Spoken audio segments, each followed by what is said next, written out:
saw a horse, his name was Dante. I would see him on Monday, Tuesday, every month at Morgan Park. I had been working on him for 3 years with Feldenkrais. He was lame when I met him. He had flipped over a stall door. And when I would work with him, he would not let me work with the rider. I could only work with Dante.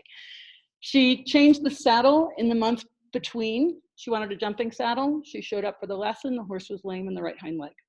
We switched the saddle back. He was still off. That night, because I was going to see him the next day, Dr. Joyce Harmon was talking to me on the phone. My horse lives at her house. We're best friends. It's very handy.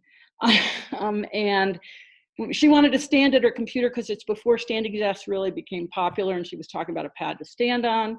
And while we were talking about that, she started telling me about how they're putting dogs on different kinds of pads for rehab. So in the conversation, I said, do you think that'll work for horses? And she said, I don't know. Give it a shot. Time it for 15 seconds. So there's been 2 events in my life that have completely changed my life. The first one was when the horse flipped on top of me and rolled over me and punched my femur through the socket, and somebody gave me a team newsletter while I was in the hospital. Thank you, Hunter Purdy. And the second was putting a pad under a horse's foot. I timed it for 15 seconds and he walked off completely different. And I was blown away.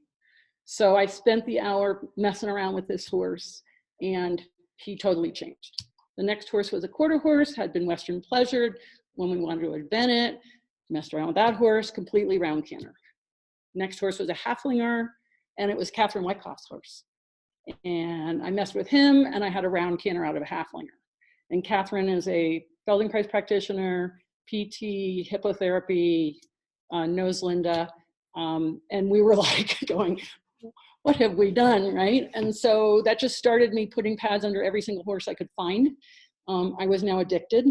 It becomes incredibly addictive because every horse is slightly different, and every horse is an opportunity to learn something.